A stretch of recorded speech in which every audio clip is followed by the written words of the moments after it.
네, 안녕하십니까. 저는 동국대학교 경찰사법대학과 동대학원에서 국가정보학을 강의를 하면서 지내고 있습니다. 우선 오늘 이 행사를 준비해 주신 한반도 안보전략연구원 관계자분들께 감사를 드리면서 말씀을 시작하겠습니다. 제가 오늘 말씀드릴 주제는 베트남 현대사의 교훈입니다. 많은 사람들이 베트남과 우리 대한민국이 여러 면에서 유사하다고 이렇게 얘기를 하는데, 저는 사실은 베트남과 우리 대한민국의 역사에서 유사한 부분은 이제 제국시대 말기에 제2차 세계대전이 끝나면서 우리가 우리 스스로의 힘에 의하지 않고 연합국이 도움으로 해방이 됐지만 결국은 분단을 겪게 됐던 이런 상황, 이런 면에서 특별히 유사하다 하는 이런 관점에서 오늘 주제를 베트남 현대사의 교훈으로 잡아봤습니다. 말씀드릴 순서는 베트남 약사, 국토 분단 및 통일, 그리고 통일 결과에 대한 평가, 교훈 및 시사점, 매진 말순으로 하도록 하겠습니다. 베트남의 역사를 간단히 말씀을 드리면, 기원전 690년에 베트남 최초의 부족국인 반란국이 건국이 됐고, 기원전 207년에는 현재의 중국 광동성 광주를 중심으로 중국 남부와 베트남 북부를 영역으로 한 남백국이 건국이 됐습니다. 그게 고대국가 성립입니다.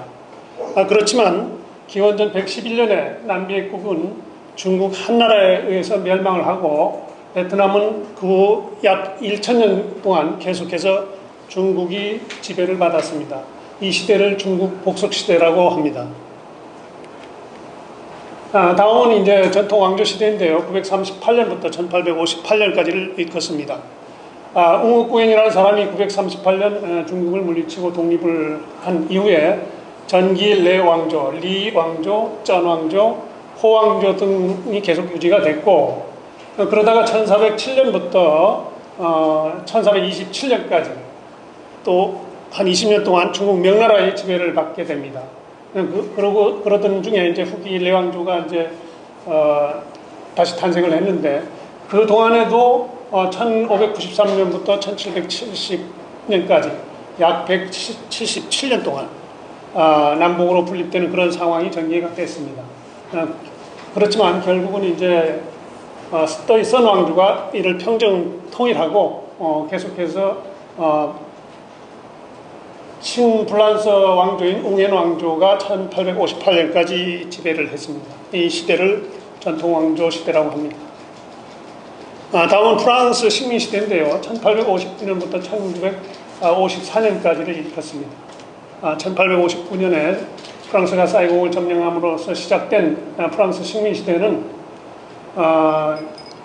8년간의 월맹과의 전쟁을 끝으로 종전을 하게 되는데, 1954년 제네바 협정을 체결함으로써 그 1차 인도 차이나 전쟁이라고 하는 베트남 전쟁은 종전 상태에 들어가게 됩니다. 이것은 통일된 상태로 끝난 것이 아니라 분단된 상태로 프랑스의 그 베트남 지배권이 미국에 이전됨으로써 프랑스 식민 시대는 끝나게 됐습니다.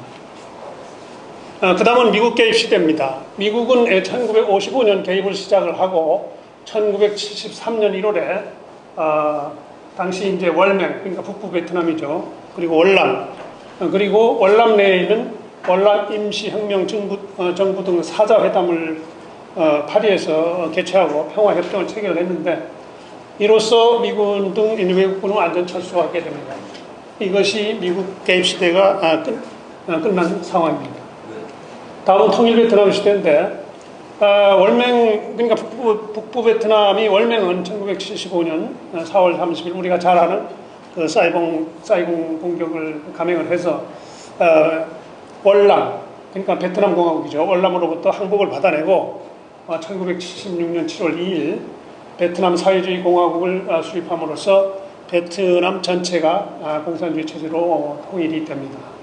그리고 그 이후에 유엔에 가입하고 캄보디아 침공이라든가 중국과의 전쟁 등을 거치면서 공산주의 체제 강화를 위해서 노력을 했지만 결국은 실패했습니다. 그래서 1986년에 제6차 전당대회에서 소위 말하는 도이모이 정책, 쇄신 정책을 표방하고 사회주의 계획경제로부터 사회주의 시장경제 체제로 완전히 체제 전환을 했습니다.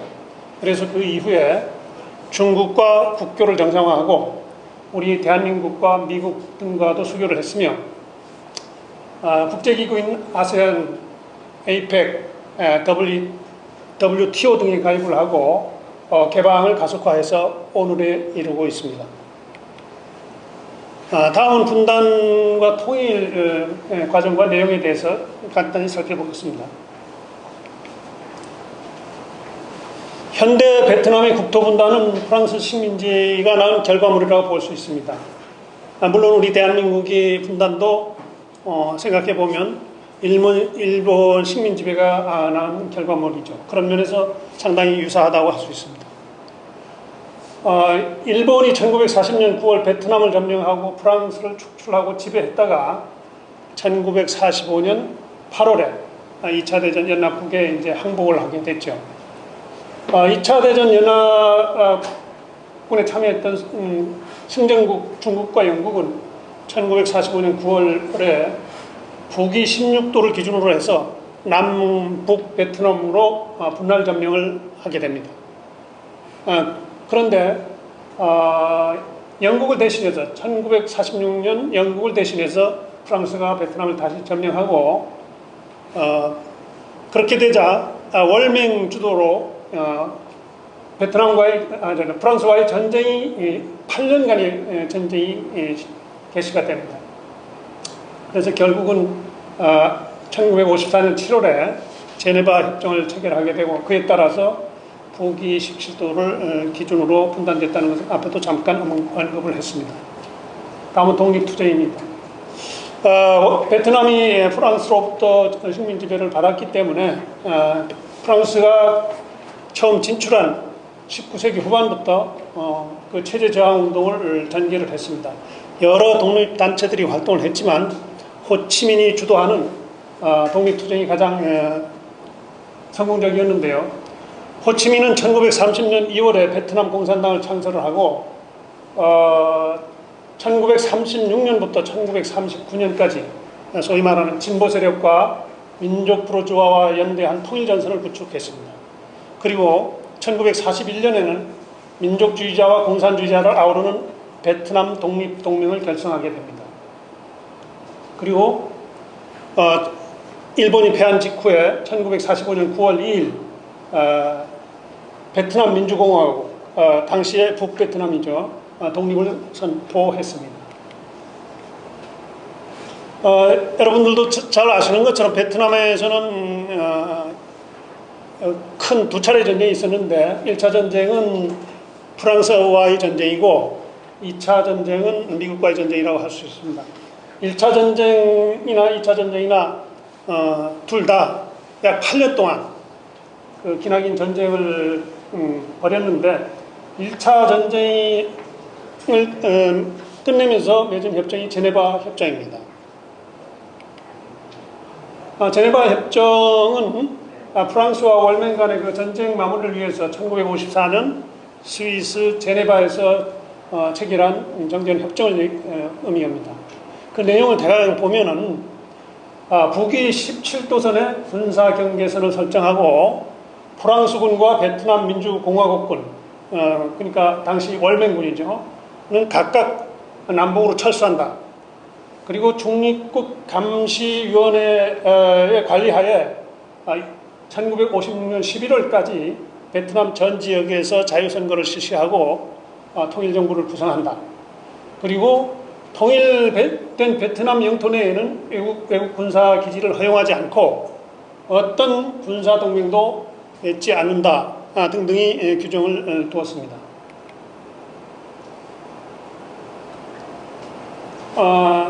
2차 전쟁 역시 이제 1954년부터 이제 미국이 개입한 이후에 1965년 미국이 월맹을 공격함으로써 월맹과 미국과의 전쟁이 개시가 되고 결국 1973년 1월 27일 베트남에서의 전쟁 종식과 평화 회복에 관한 협정, 그 소위 말하는 파리 평화 협정을 체결해서 미군이 이제 철수를 하고 그 결과가 최종적으로는 베트남 통일로 연결이 되는 그런 상황이 전개가 됐습니다. 파리 평화 협정 내용도 간단히 살펴보면 제1조에서는 1954년 베트남에 관한 제네바 협정에 의해서 인정된 베트남의 독립주권의 당위성 및 영토 보존을 존중한다. 그리고 제4조에서는 베트남 내정에 대한 미국의 군사적 개입과 간섭을 중지한다. 그리고 제5조에는 미국과 외국군 철수에 관한 것들을 규정하고 있고 제8조에서는 포로 석방 문제에 대해서 규정을 하고 있습니다. 그리고 제9조에서는 남베트남 국민의 자결권이 신성 불가침성을 인정을 하고 모든 국가가 이를 존중한다. 그리고 제14조에서는 남베트남은 평화와 독립을 지향하는 외교정책을 추구한다. 그리고 제15조에서는 남북 베트남 일방에 의한 강제 합병을 금지한다. 북위 17도상의 잠정 군사분 개선을 두고 이를 중심으로 한 비무장지대를 존중한다. 이런 내용들을 담고 있습니다. 결국 파리 평화협정이 진정한 협정으로서의 제대로 기능을 했다면 월맹이 베트콩과 이제 통일전선을 형성을 해서 미국을 몰아내고 공산화 통일을 하는 그런 결과는 벌어지지 않았을 것입니다. 그런데 결과적으로 보면 파리 평화협정이라는 것이 월맹이 전략에 미국을 비롯한 그 참전국들이 말려들었다면 좀 어폐가 있지만 어떻든 결과적으로 이용을 당했다. 이런 것을 우리가 한번 생각해 볼 수 있습니다. 베트남 전쟁의 피해를 대략적으로 이제 정리를 해봤는데요. 제1차 베트남 전쟁에서 약 사망자가 460만 명, 부상자가 550만 명, 난민이 13만 명이 발생했다고 합니다. 제2차 베트남 전쟁에서는 베트남인의 경우 약 사망자 190만 명, 부상자 450만 명, 난민 700만 명이 발생했다고 합니다. 미국의 경우에는 약 사망 5만 8천 명, 부상자가 13만 명이었다고 추정이 되고 있습니다. 그런데 베트남이 공산화 통일되고 공산화 체제로 통일되고 난 후에 현실은 어떠냐? 우선 세 가지로 평가해 볼 수 있는데 민족해방 통일은 구현이 됐다. 1976년 베트남 사회주의 공화국이 성립됨으로써 외형적으로 민족해방 통일은 실현됐다고 볼 수 있습니다. 그렇지만 통일 후에 한 10년 동안 그 강압적인 이제 동아 정책을 강력하게 밀어붙임으로써 실질적 번영은 후퇴했다. 사실 베트남이 자유민주 체제로 월남주도로 통일이 됐다면 역사상 없었어야 할 10년이 전개됐다. 어떤 사람들은 이것을 잃어버린 10년으로 표현하기도 합니다. 그 다음에 민족주의 이념 실현이 실패했다. 민족주의 이념이라고 하는 것은 사실 민족의 해방과 통일 그리고 민족 전체의 공동 번영을 추구하는 것입니다. 그렇지만 앞서 말씀드린 것처럼 전쟁 전후에 막대한 인명 및 재산 피해가 초래된 것을 보면 민족주의 이념 실현은 실패했다고 할 수 있습니다. 그러면 공산주의 체제로 통일을 했는데 공산주의 이념은 제대로 구현이 됐느냐? 그것도 역시 공산주의 이념이 한계가 노정됐다고 평가할 수 있습니다. 통일 베트남이 공산주의 체제를 강화하기 위해서 강력한 그 통합정책을 강행을 했는데 그 결과 경제는 피폐해졌고 사회는 부패해졌으며 대량 난민이 발생을 했습니다. 그래서 결국은 1986년에 도이모이 정책을 표방해서 사회주의 계획경제가 사회주의 시장경제로 전환하지 않으면 안 되는 그런 현실이 발생을 한 것입니다.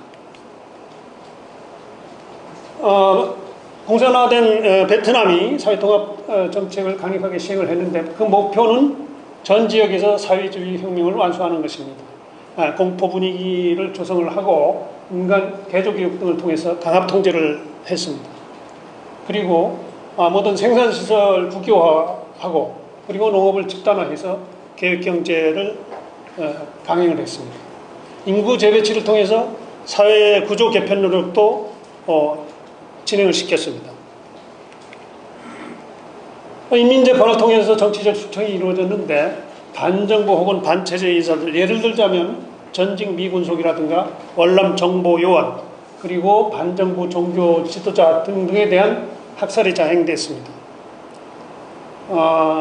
노스웨스턴 대학 교수진이 조사 결과를 발표한 것을 보면 이때 살해된 사람 수가 6만 5천 명 정도라고 추정을 하고 있습니다. 강제 이주 조치도 이어졌습니다.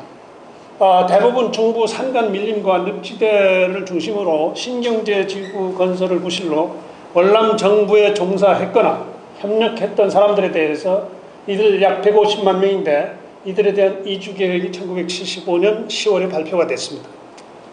그런데 실제는 1975년부터 80년간 130만 명, 그리고 1981년부터 1985년까지 100만 명 정도, 총 한 230만 명 정도가 강제 이주된 것으로 평가가 됩니다. 인간 개조 사업도 진행이 됐습니다.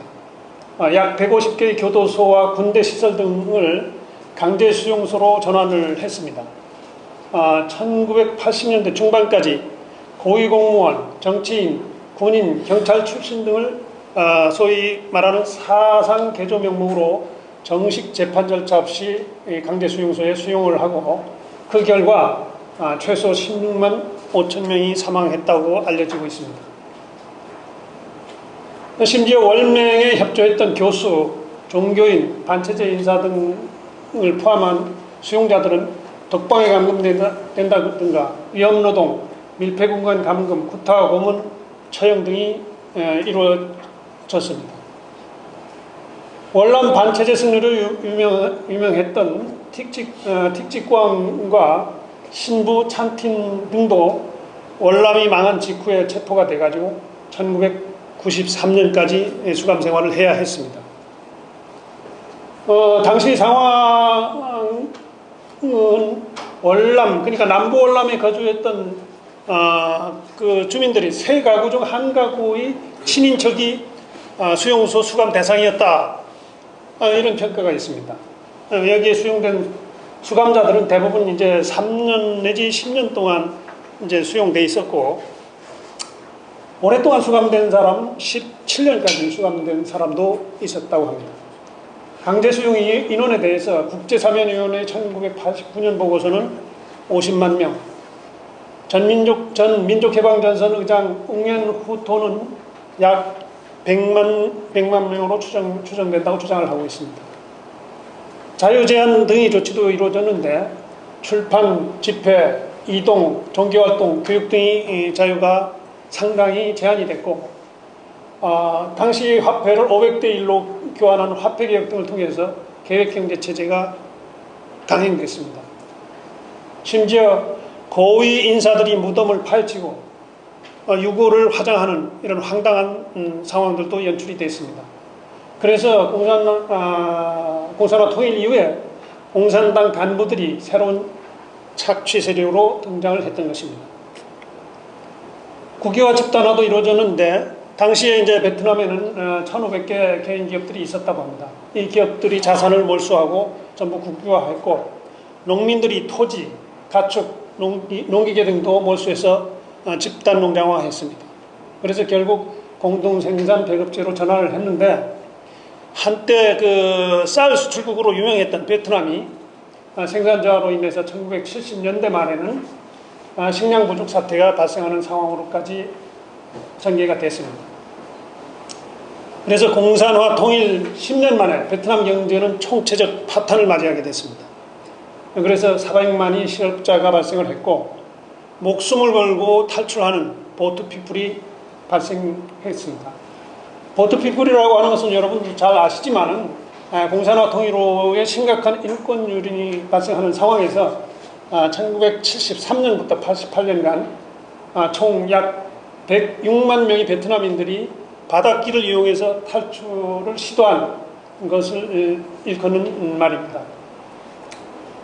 포트피플은 1975년부터 78년 정점을 찍고 그 이후 서서히 이제 감소했습니다.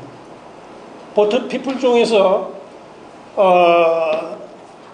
배를 탔다가 물에 빠져 죽거나 해적에게 살해당한 숫자가 11만 명, 또 살아서 해외로 이주한 사람이 95만 명으로 추정되고 있습니다. 우리나라 부산에도 베트남 난민촌이 건설이 됐었죠.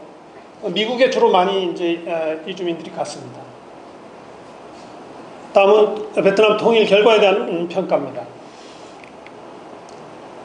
베트남 통일의 특징은 공산주의 세력이 주도한 공산화 통일이라는 점, 그리고 여러 가지 통일 전술이 배합이 됐지만 결국은 무력에 의한 흡수 통일이었다는 점, 통일 결과가 민족주의와 공산주의의 한계를 노정했다는 점, 당시 여러 가지 상황을 볼 때 객관적으로 국력이 열세인 월맹이 승리한 통일이었다는 점이 특징으로 꼽힐 수 있습니다. 베트남 통일에 대한 평가는 부정적인 평가를 하는 사람과 긍정적인 평가를 하는 사람들이 견해가 갈리는데, 긍정평가를 하는 사람들은 어떻든 베트남은 식민지에서 해방이 됐고 통일 민족국가로, 단일 국가로 통일이 됐지 않느냐, 통일 직후에 혼란이 있었고 여러 가지 피해가 있긴 했지만 그래도 시장경제 체제로 전환이 돼서 지금 잘 발전하고 있지 않느냐. 심지어 어떤 사람들은 우리나라에서도 베트남식 통일이면 어떠냐, 이런 주장을 서슴없이 하는 사람들까지 생겨나고 있습니다. 부정평가는 앞서서 살펴본 것처럼 통일을 전후해서 막대한 인명 및 재산 피해가 발생을 했습니다. 그 앞서서 평가한 것처럼 없었어야 할 10년은 사실 베트남이 자유민주 체제로 통일이 됐다면 이런 피해는 없었겠죠. 그런 의미에서 없었어야 할 10년은 공산주의를 선택한 잘못에 있다, 이렇게 평가를 할 수 있습니다. 월맹 승리 이런 것들은 여러분들이 다 아시는 거고 많이 들어본 얘기이기 때문에 따로 설명을 하지 않겠습니다. 시간도 관계도 있고 하니까요. 그 다음에 여러분들도 이제 그 유튜브 화면이나 이런 걸 통해서 봤을 것이라고 생각을 합니다만, 당시 월남 패망 당시에 이제 주월 한국 대사관 공사로 가 있던 이대용, 지금은 고인이 되셨죠. 이분이 증언을 보면서 제가 느낀 게 있는데, 이분은 이런 증언을 했습니다. 월남은 당시에 파리 휴전협정으로 완전히 들뜬 분위기에 있었다. 월남 근해에서 석유 생산이 대량 생산이 예상이 됐었는데, 앞으로 10년 후면 남북 베트남 간의 경제력 격차가 월등해질 것이다. 그렇게 된다면 그냥 가만히 있어도 북부 베트남은 남부 베트남의 저절로 흡수 통일될 것이다. 이런 분위기, 이런 들뜬 분위기가 팽배해 있었다고 합니다. 그리고 1974년 11월에는 절친한 티우 대통령을 이제 단독으로 만날 기회가 있었는데, 만나서 얘기를 들어보니까 베트남에서 절대 앞으로 전쟁은 일어나지 않는다. 전쟁이 일어난다 하더라도 미국이 개입할 것이기 때문에 북베트남, 즉 월맹은 남침을 하지 못한다. 이런 낙관적 견해를 갖고 있었다고 합니다. 그렇기 때문에 월맹은 주적이 아니라 협상의 대상으로 봐야 한다. 이렇게 하면서 안보적 무방비 상태임을 느꼈다. 그리고 또 하나는 이제 패망 직후에 그 월남의 그 강제 수용소에 이분이 이제 수용돼 있었는데, 그 당시에 그 수용소 간부인 간수에게 물어봤대요. 아니, 월맹이 이제 그 통일을 한다고 남침을 해서, 그리고 이제 베트코가 힘을 합쳐서 이제 그 사이공을 함락시킴으로써 많은 인명과 재산 피해가 초래됐는데 왜 월맹은 파리 협정을 그러니까 파리 평화 협정을 준수하지 않고 그 통일을 시도했는가? 그 뭐 그냥 수용소에 있으니까 또 이제 교류를 하게 되니까 물어봤겠지만 어떻든 이분이 그 간수의 대답은 통일은 베트남 민족의 수건이다. 파리 평화 협정이 중요한 국가 간의 협정이긴 하지만 베트남이라는 남부 베트남의 상황이 저거는 뭐 공격만 하면 무너질 그런 상황으로 가 있는데 그걸 주저할 일이 뭐가 있느냐. 그래서 들어가기만 하면 정복이 가능하다는 판단하에 공격을 한 것이기 때문에 평화협정이 중요한 것이 아니다. 민족 통일이 수건을 이루는 것이 중요하다 하는 그런 얘기를 듣고 우리 대한민국과 연결해서 많은 생각을 하게 됐다 하는 얘기를 듣고 저도 사실 좀 우리가 이런 것에 대해서 많은 느낌을 받아야 되겠다는 이런 생각을 했습니다. 다음은 교훈 및 시사점입니다. 베트남 현대사에서 우리가 그냥 교훈으로 받아들여야 될 점은 저는 베트남식 통일은 우리 입장에서 보면 최악의 통일 방식이다. 통일 방식이 여러 가지가 있지만 베트남식으로 통일돼서는 안 되겠다 하는 교훈을 얻어야 된다고 생각합니다. 이것과 관련해서 북한이 월맹이 이제 남부 지역에 여러 그 반정부 반체제 단체를 지원을 하고 또 베트콩과 이제 통일 전선을 형성해서 결국은 이제 공산화 통일을 달성을 했거든요. 남부 베트남 지역에 있는 그 세력들이 대부분 민족주의를 표방하고 나온 세력들입니다. 지금 북한도 보면은 뭐 일부는 이제 공산화 통일을 대남 전략으로 삼고 있다고 합니다만 저는 이제 그런 표현보다는 김일성 민족화 통일 또는 김일성주의화 통일이라고 이렇게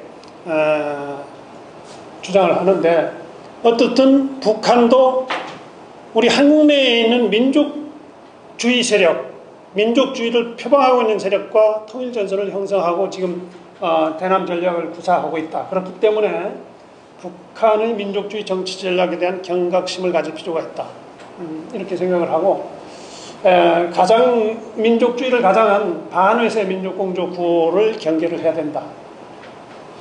물론 이제 민족끼리 평화를 주장하고 반전을 주장하고 이런 것들은 좋은 것이지만 그러나 반전 평화주의에 너무 매몰돼서는 안 된다.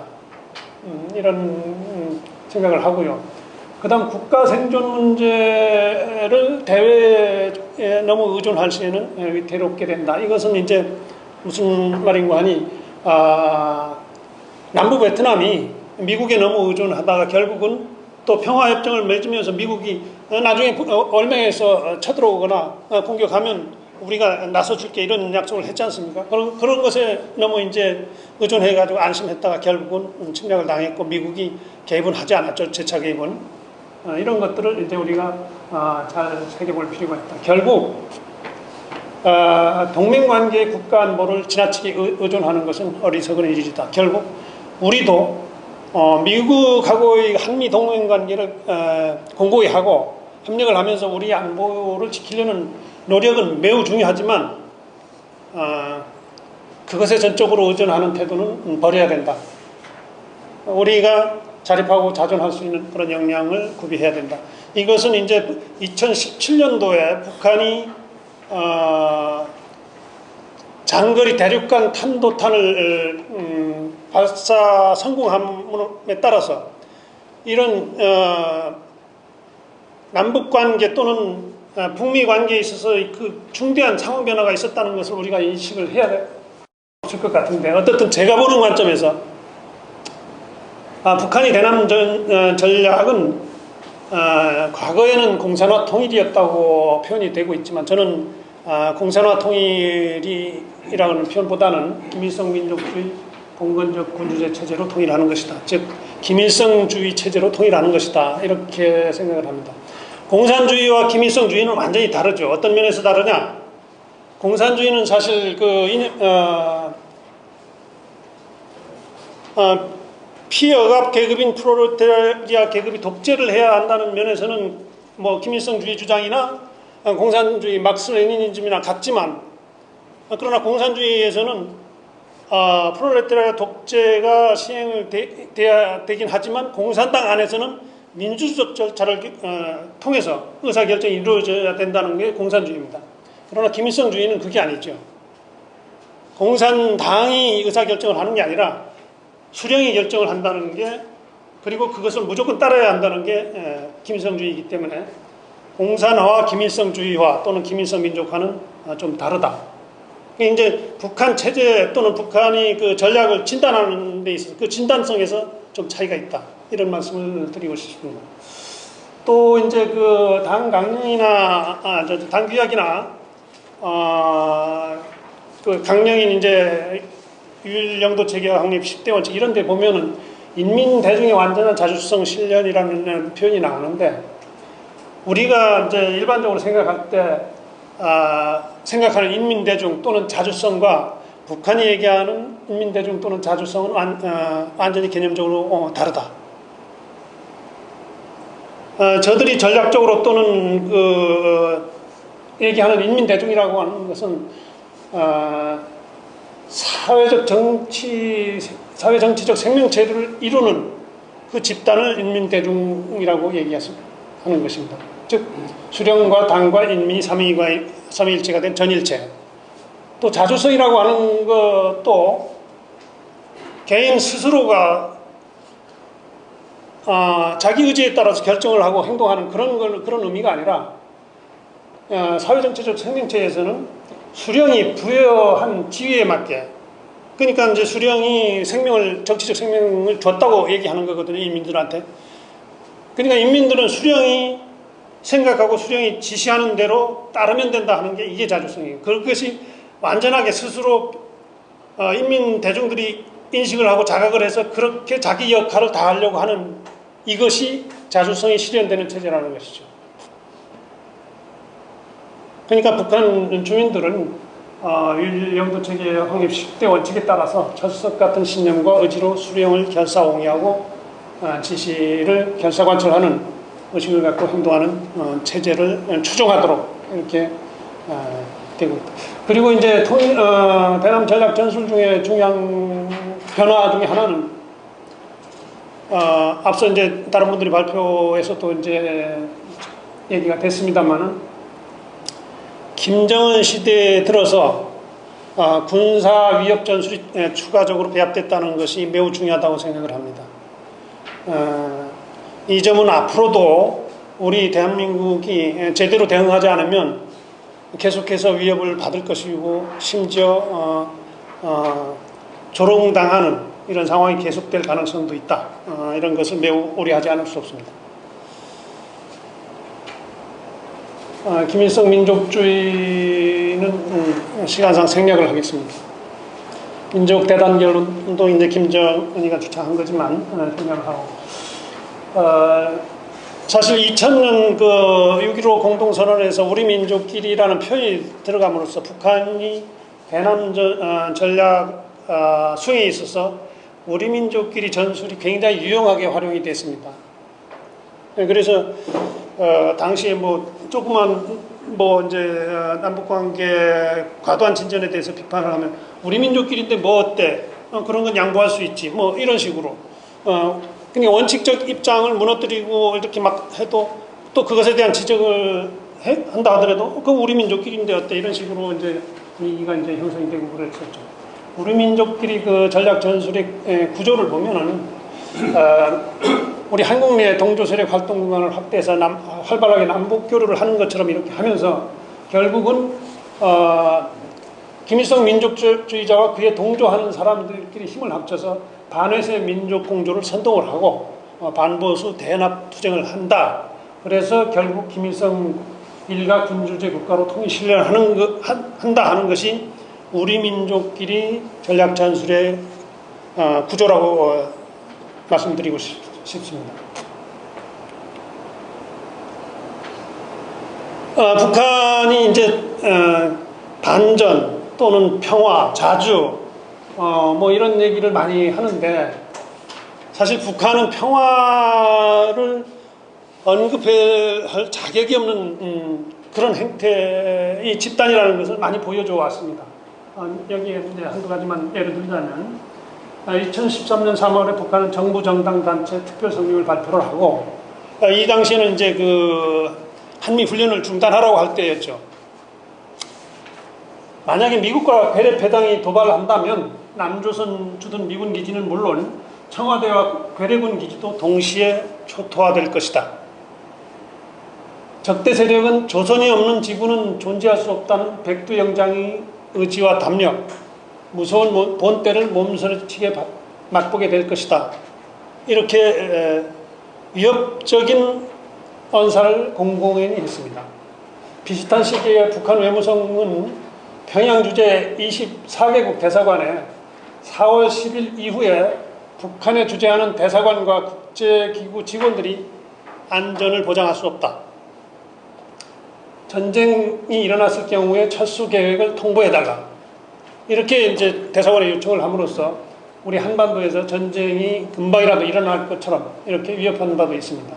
조평통은 이제 우리 민족끼리 웹사이트에서 연평도, 백령도 등 서해 5개 섬과 군사 분계선 지구에 사는 주민은 피난 가는 것이 상책이다.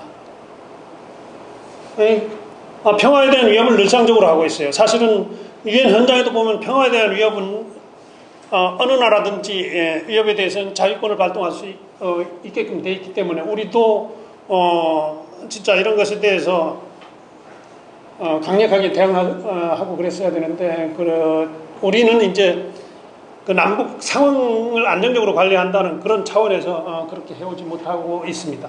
그것은 이제 여러 가지 측면에서 생각할 부분이 있지만 앞서서 말씀을 해주셨기 때문에 제가 따로 말씀드리지 않겠습니다. 뭐 도발 사례, 뭐 연평도 포격이라든가 이런 건 또 개성공단 남북 공동관리 사무소 폭발 이런 어이없는 것들을 이런 행태를 보이면서도 툭하면 평화, 민족 이런 것들을 주장을 하고 있죠. 이런 그 행태를 감안해서 본다면 북한의 그 평화라든가 민족 이런 주장들에 대해서 우리가 냉철하게 비판하고 판단을 해야 된다는 것을 알 수 있죠. 이제 맺은 말씀을 드리도록 하겠습니다. 내외 정세는 생략하겠습니다.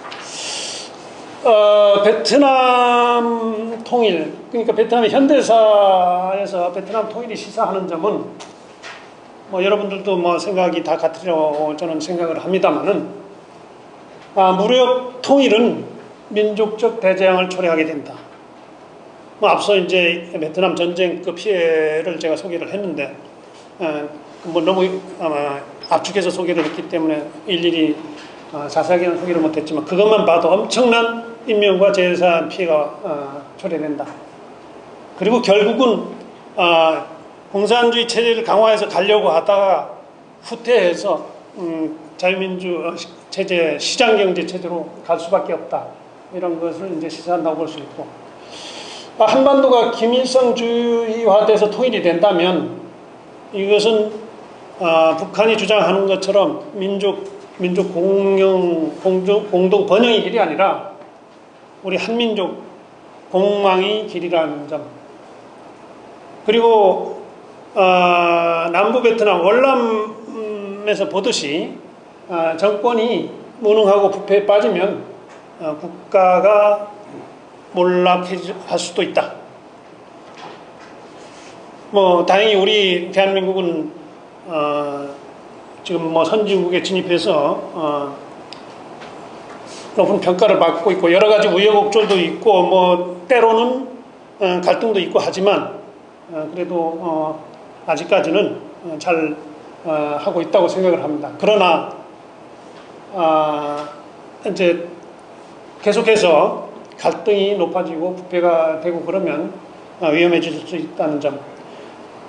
그리고 이제 우리 대한민국처럼 남북한이 대립해서 경쟁하는 이런 상황에서는 결국 승리하지 않으면 패배밖에 있을 수 없습니다. 사실 뭐 70년 동안 대립하면서 공존해오고 있긴 하지만 그 과정이 평화로운 관계도 아니고 결국은 어느 한쪽이 이제 승리를 해야만 되는 상황인데 그래야 진짜 평화가 오는 상황인데 결국 이제 강인한 의지와 정신력이 결국 체제 경쟁의 승리 길이다 하는 점을 시사해주고 있습니다.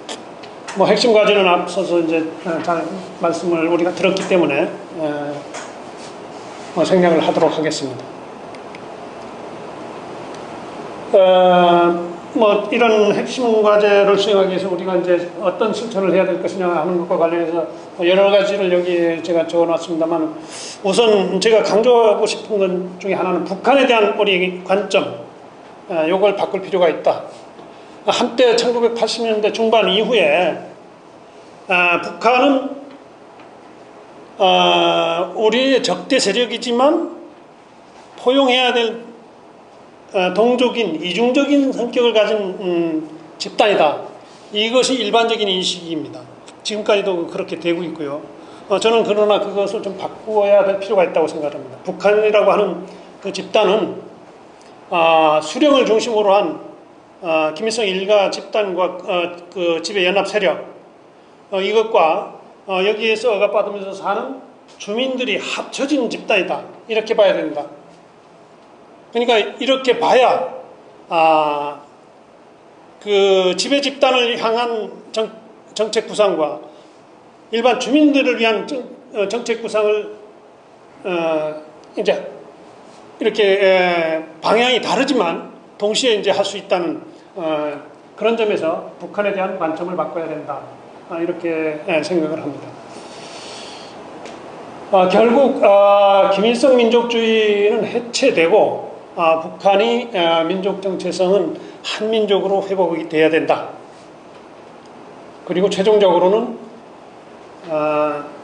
민족이 공동 번영을 추구한다면 자유민주 체제로 평화적으로 흡수 통일이 돼야 된다. 만약에 베트남식으로 김일성주의가 통일이 된다면 뭐 그건 우리가 이제 잘 지금 보는 것처럼 지금 북한과 같은 상황이 한반도 전체에 퍼질 수 있다는 것을 우리가 쉽게 생각할 수 있습니다. 요즘 이제 국내에서 반전평화 이런 구호가 굉장히 활발한데 남북한 간의 전쟁을 회피하고 평화를 추구하는 것은 바람직한 일입니다. 어떻든지 간에. 그러나 이런 평화체제에 민족주의라든가 이런 평화체제의 모든 남북 문제를 종속시켜버리는 것은 바람직하지 않다. 이런 말씀을 드리겠습니다. 그리고 이제 북한이 우리 민족끼리 주장한 통일전선 전술의 일환이라는 점, 허황된 반전평화주의를 경계할 필요가 있다. 무슨 일이 있어도 전쟁만은 안 된다라든가 아무리 비싸고 더러운 평화라도 전쟁보다는 낫다라든가 북한이 도발할수록 우리는 평화의 포를 쏘아 올려야 한다라든가 이거 여러분들이 이제 뉴스 미디어를 통해서 많이 들어봤죠. 이런 주장은 굉장히 감성적인 주장이지만 바람직하지 않다. 경계해야 된다. 우리가 평화주의에 매몰되면 사실은 우리 평화와 안전이 위험하다. 그렇기 때문에 우리가 냉철하게 생각을 해서 안보 취약성을 방치하면 우리 국가나 우리 국민들이 생존이 위험해질 수도 있다는 점을 각성할 필요가 있다는 말씀을 드리고 종합적으로 요약을 하면 북한 정권이 주도하는 통일은 한민족 전체를 나락으로 떨어뜨리는 것과 다름이 없다. 대한민국이 통일을 주도하기 위해서는 북한 정권에 대한 올바른 인식과 판단이 필요하다. 그런 인식을 공유해서 통일 역량을 키우지 않으면 우리 통일 염원은 조기 실현이 불가능하다. 일부에서 얘기하는 것처럼 북한 정권이 오래지 않아서 자연 붕괴될 것이라고 한다든가 당연히 대한민국이 흡수 통일을 하게 될 것이라는 막연한 기대는 현명한 판단이 아니다. 우리 대한민국의 국제적 위상을 감안하면 한민족 통일을 위한 대세가 우리 대한민국에 유리함은 분명히 보이지만 북한 정권이 오랫동안 기간에 걸쳐서 사상적, 군사적 면에서 정권 보위 역량을 계속 강화시켜 왔다는 점을 간과해서는 안 된다고 생각합니다.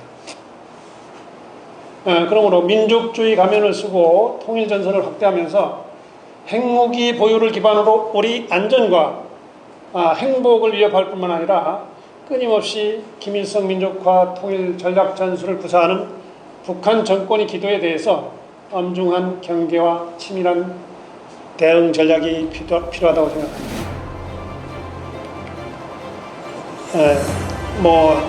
부족한 견해지만 경청해 주셔서 감사합니다. 마치도록 하겠습니다.